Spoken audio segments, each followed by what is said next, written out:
mãe de 50, pastora, líder de uma comunidade ou apenas uma mandante de um homicídio cruel? Afinal, Flor de Lis é um exemplo religioso a se seguir ou é apenas uma mulher perversa escondida por trás de uma máscara social?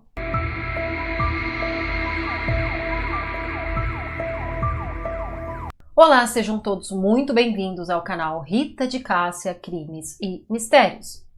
Vou começar pedindo para vocês se inscreverem no canal, deixarem o like, comentários, compartilhar com quem gosta desse tipo de conteúdo e me seguir nas redes vizinhas. Aviso dado, filha miando, você quer aparecer logo no início.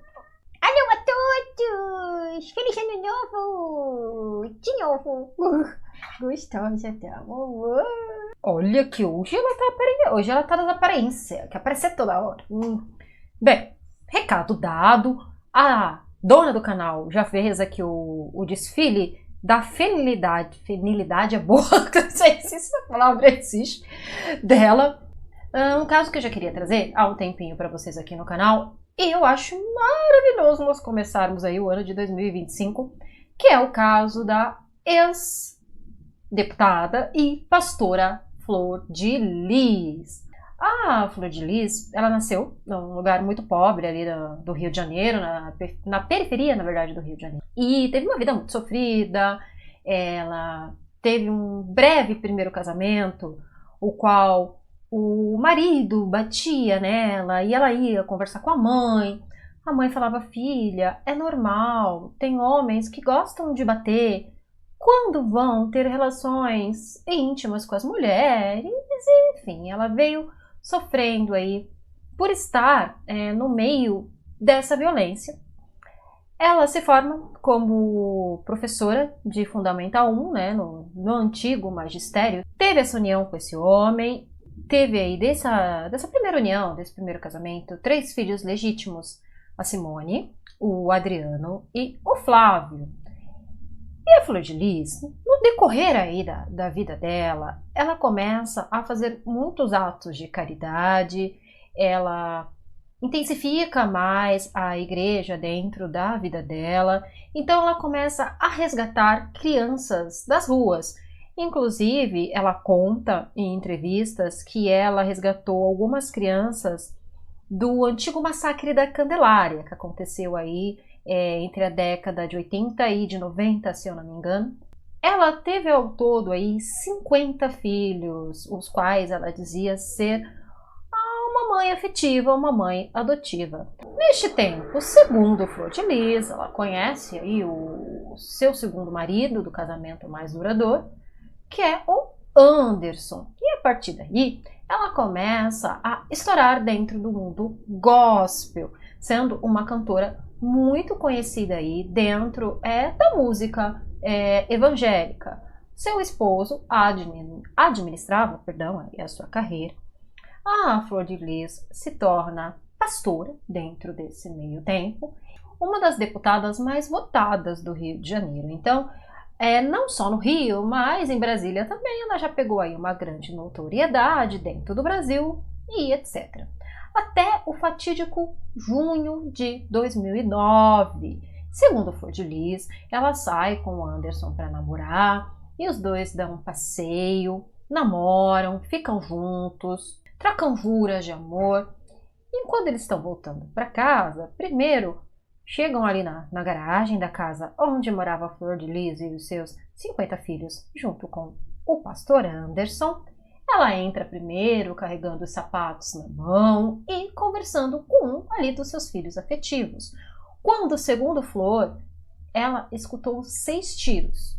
Desesperada, Flor começa a perguntar: cadê o seu marido Anderson? Quando ela é acolhida por alguns de seus filhos dizendo que o pastor tinha sim sido atingido pelos tiros, mas já tinha sido atendido pelo socorro. Infelizmente, o pastor não resiste e acaba falecendo. Só que essa história, ela tem um virar impressionante. Logo após o sepultamento de Anderson. 2 dos filhos de Flor de Lis são presos. E a história começa a ter um desfecho digno de novela. Toda essa história que eu contei para vocês é segundo a Flor de Lis. Mas como já dizia Pedro Pedreira, há controvérsias. Vamos começar aí pelas adoções, tirando do fatídico dia que ela foi na Ana Maria Braga e não deu para pegar todas as criancinhas. Ah, vem aqui que a gente vai aparecer na TV. Que a Ana Maria começou. 1, 2, 3. Ah, mas tá faltando aqui. Ah, mas veja bem, Ana Maria, que um tá doente, outro temporava na escola.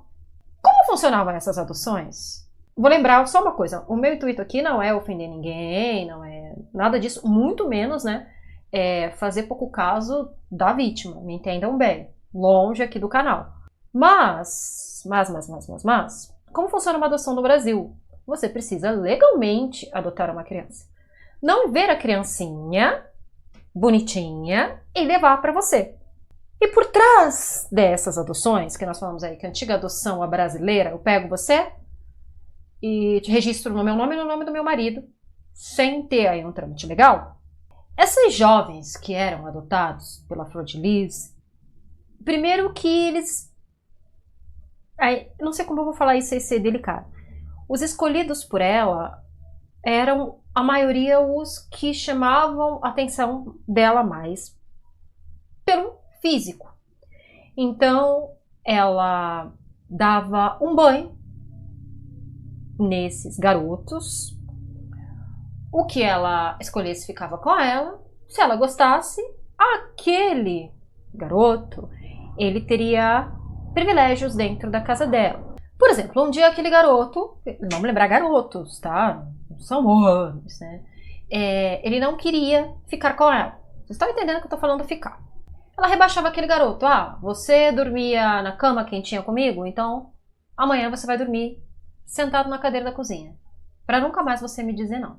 O mais engraçado é que diversas vezes isso poderia ter sido descoberto. Até mesmo porque o cinegrafista que foi gravar na casa dela uma vez achou estranho um fogão com 2 panelas para cozinhar para aquela pancada de criança.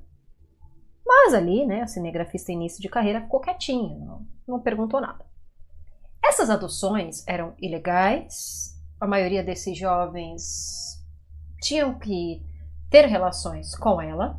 E uma coisa que me chama muita atenção é que a vítima, né, deste caso, o pastor Anderson, ele foi um, né, desses filhos afetivos da Flor de Lis. Ele foi uma dessas crianças, desses jovens, que ela resgatou ali na rua.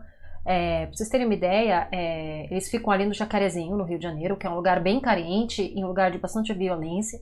Ela o resgatou e de início ele namorava a filha legítima dela, que era Simone. Então eles tinham ali um namoro, ambos muito jovens. Entre mãe e filha, a Simone contava ali coisas mais picantes do namoro dela com o Anderson e tudo mais. A Simone, terminando o namoro com o Anderson, a mãe Flor de Lis vai lá e fala que foi o varão que Deus colocou para ela, né? E começa ali a se relacionar com o Anderson. A Flor, e eu não estou tirando o talento dela, ela canta muito bem. Ela fez aí uma carreira gospel. Ela acabou abrindo a própria igreja dela, porque algumas vertentes evangélicas não aceitam mulheres como pastoras, são só pastores. E o Anderson, ele começa a administrar a carreira da Flor de Lis. E segundo ali as histórias, ele é muito opressor, ele esconde dinheiro de show. Até mesmo quando a Flor se elege aí uma das deputadas mais votadas do Rio de Janeiro, dizem que o Anderson tinha livre acesso ao trabalho da Flor de Lis e que ele mais parecia ser o deputado que ela. Dentro de toda essa história, fica um pouquinho difícil você aceitar que existia um conto de fadas. Porque ela fala que amava o marido, que isso e que tal mais. Só que começam a vir aí, dentro dessa história, coisas muito complicadas. Porque o casamento deles em si, segundo a religião deles, eles têm que ser monogâmicos. É muito difícil se aceitar um divórcio e tudo mais. É que a Flor tinha aí relações com esses filhos afetivos. Tem até realmente depoimentos de alguns desses filhos. Depois eu vou falar para vocês até de séries mesmo, né? Que esse pessoal fala. O Anderson, ele também saía aí com outras parceiras e dizem umas línguas também que com outros parceiros. Inclusive com a Simone. Ele continuava saindo com a Simone. E ressaltando que a Simone, que é uma das filhas legítimas da Flor, ela faz um tratamento contra o câncer. Nessa época ela já fazia um tratamento contra o câncer e ele não queria saber. Mesmo assim, ele continuava mantendo relações com ela e também se há relatos que ele tentava abusar da própria neta. A Simone, a gente começa a perceber que ela vai ali alimentando um ódio contra o Anderson. E qual o primeiro atentado contra a vida dele? Eles começam a colocar um veneno numa comida que o Anderson comia. Só que por mais que eles colocassem, eles viam que o Anderson só reclamava de muita dor no estômago e eles comentavam entre eles que o cara parecia que não tinha fim. Até que um belo dia ele vai para o hospital, só que para surpresa de todo mundo, ele sobrevive. Aí tem lá o videozinho da Flor de Lis com um balãozinho no hospital. Tá vivo, a paixão tá vivo. Tudo bem. Só que depois daí, ela principalmente começa a perceber que a vida dele não podia continuar. Ela começa a convencer principalmente dois filhos, que é o Lucas, que é um filho afetivo, e o Flávio, que é um filho legítimo, que aquilo não podia mais continuar, Uma das filhas dela, também afetiva, começa a pesquisar como se dá cabo uma pessoa, como se procurar alguém barra pesada.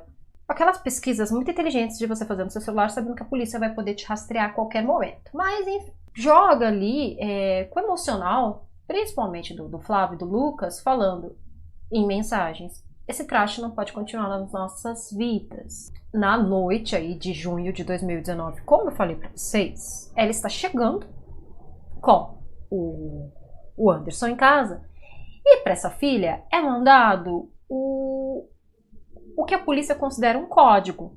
Muito engraçado porque primeiro o Anderson fica estacionando o carro, fica lá na garagem e ela entra primeiro, que não era um hábito dela. Entrar primeiro. Poxa vida, né? Às vezes até a pessoa está estacionando, é melhor você, até por um motivo de segurança, estaciona junto com a pessoa, depois você entra. Mas esse dia ela entrou primeiro na casa. Ela fala que ouviu 6 tiros. Gente, o corpo do Anderson tinha 30 perfurações. 30 perfurações.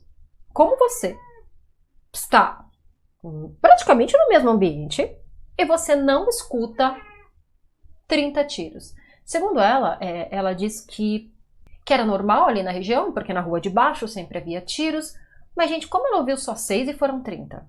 Começa a ficar estranho por aí. O que ela não imaginava é que a polícia começaria muito rapidamente a ir atrás desse caso. Tanto que, tanto o Lucas quanto o Flávio são presos logo após o sepultamento do Anderson. Aí começa uma outra coisa que eu queria colocar aqui em pauta para vocês. Eu acredito que quando ela se tornou pastora e uma deputada, ela se achou inatingível. Ela achou que ninguém chegaria a ela. Ela sentiu uma liberdade do ninguém me alcança. Eu já passo uma imagem perfeita porque eu tenho 50 filhos. Qual mulher em sã consciência adotaria 50 filhos? E ainda por cima, morando naquela casa que ela mora, não cabe, acho que nem 10 crianças direito. Não estou falando que ela não adotasse. Poderia até adotar. Mas a intenção por trás disso é muito estranha. Se a gente for para pensar, já é a intenção. Sou muito boa. Depois, esse falso puritanismo aí. Ah, não, porque eu era muito ciumenta, mas... Gente, pelo amor de Deus, né? Se esconder atrás da religião, porque uma coisa que a gente sabe dá muito claramente pra gente ver no caso da Flor de Lis é que ela gosta de sexo. E gostar de sexo não tem nada de errado. O que tem de errado é você ficar falando que você é santo, julgando os outros e se escondendo atrás de uma religião e enganando diversas pessoas, sendo que você não é aquele santo. E o que acontece, né? Começam aí a levantar essas mensagens e as mensagens saíram do celular da Flor de Lis. Eu não aguento mais, e com diversas aí pedidos para liquidar o Anderson, coisas que eu não vou falar aqui, até mesmo por respeito à vítima. E a desculpa dela é que todos os filhos usavam o celular dela. Mas eu não acredito que os meus filhos fizeram isso. Se fizeram, eu vou pagar. Mas eles não fizeram. Mas é o seguinte, todos os filhos usam o meu celular, inclusive a minha assessora. Mas, gente, pelo amor de Deus. Eu fico pensando assim, né? Em dois poréns. Eu, para usar o celular do meu marido, eu peço para ele. Não é que, não, que eu... Não, ele para usar o meu celular, ele pede para mim. Eu, para usar o celular do meu pai, eu peço para ele. E assim vai indo. É raro a gente pegar o celular de outra pessoa, a não ser se tenha alguma coisa ali específica no celular dela que você precise. Então quer dizer que nenhum dos filhos dela tinha celular? Pensei no terceiro ponto aqui. Ou ela tá querendo incriminar esses filhos? Todos eles usavam meu celular. Cai um pouco em contradição, que não acredito que os meus filhos fizeram isso. Mas depois todos. Gente, peraí, vamos pensar na lógica. E por terceiro, tá bom, se os seus filhos não tinham nenhum celular, como você se fala, eu era uma mãe maravilhosa que dava tudo pra eles? Rita, mais um celular. Gente, parou, né? 2019, o crime foi em 2019. Muitos deles relatam, inclusive, aí, até mesmo a divisão. Criança que tinha acesso à geladeira e criança que não tinha acesso à geladeira. Estão vendo aí? Várias quedas de contradição. E outra coisa da Flor, que, gente, também não dá. Esse falso fervor religioso, porque não pode, porque o capeta... Porque... Os rituais que ela fazia de purificação de banho nessas crianças... Desculpa, gente. Não tem nada a ver com os rituais das pessoas de dentro da religião que ela segue. Então, eu não faço rituais, eu não faço isso. Gente, parou. Encontraram também dentro ali de lugares que ela rezava dentro da casa dela, imagens que são ligadas a outras crenças. A pessoa que segue o evangelho em si, ela não cultua imagens, né? E eram imagens que são utilizadas para ritual. Nem falar que ela não sabia. Você parar para pensar como ficaram esses filhos, né? Porque ela tá presa, ela foi condenada. Primeiro, ela acreditava que não ia dar em nada, tanto que ela deu uma entrevista pro Cabrini, o qual, gente, é meio vergonhosa, porque o Cabrini, ele foi feito para aquilo, né? O Cabrini é maravilhoso. Mas, você pergunta para ela, que cor é o céu? Ela vai perguntar, que horas são? Ela foge ali das perguntas do Cabrini e toda hora ela começa...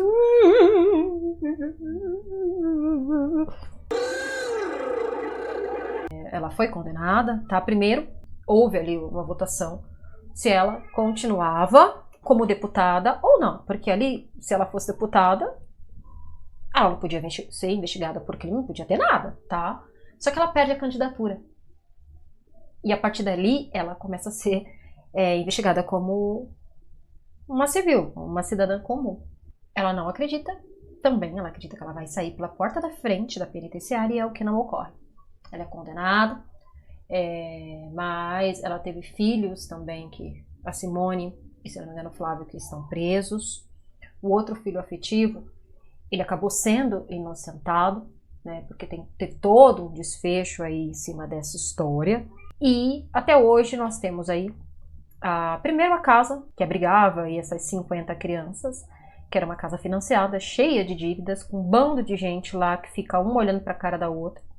Gente, já são jovens feitos, eu entendo se tinha divisão na casa, se não tinha divisão da casa, então vocês estão morando lá dentro. Então, não vai fazer gato de luz. A Flor de Lis, que dentro da cadeia, ela não parou. Primeiro, logo após que o Anderson faleceu, ela engatou um namoro com um produtor. Ela foi presa, esse produtor ficou tempo com ela, depois ela não quis mais esse produtor, ela arrumou uma outra pessoa. E há relatos também, relatos que surgiram agora no ano passado, 2024, que ela chegou a ter relacionamentos homoafetivos dentro da cadeia. Não que tenha nada de errado com isso que eu tô dizendo, gente, mas o meu ponto é o seguinte: quando você consegue segurar uma máscara? Até quando você consegue enganar todo mundo? Porque tem ditado, que eu posso me atrapalhar pra falar, mas eu acho que vocês vão me entenderem, né? Meu marido já vai pôr a foto de Chapolin Colorado aqui. Mas é um ditado muito legal, vou tentar. Que ele fala assim: você pode enganar todo mundo, mas não enganar todo mundo ao... Vamos lá de novo. Dá mais uma chance.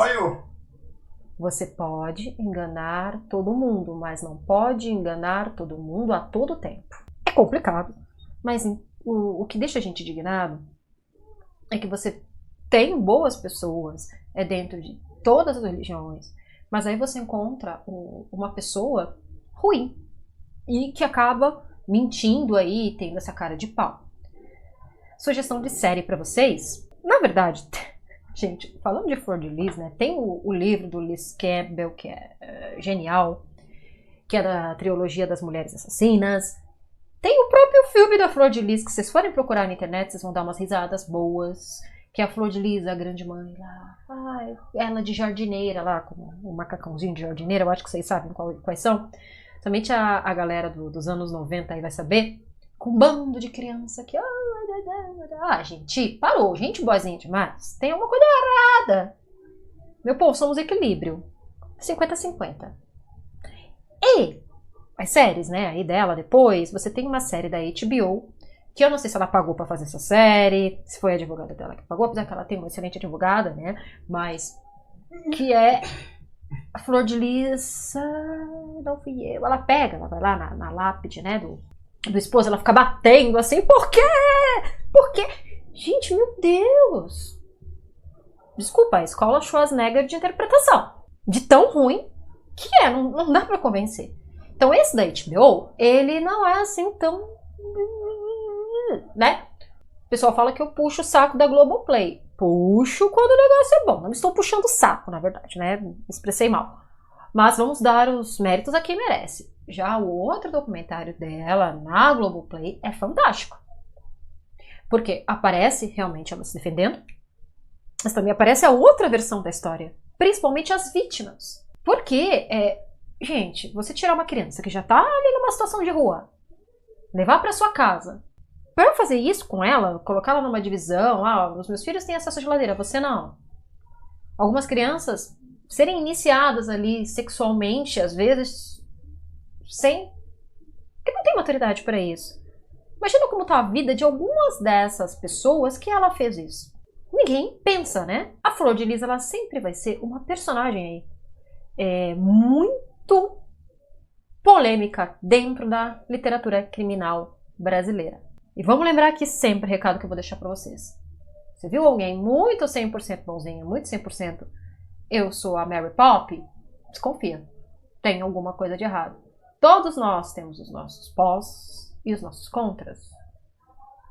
Ninguém é 100% santo. Eu quero saber de vocês, o que vocês acham sobre esse caso.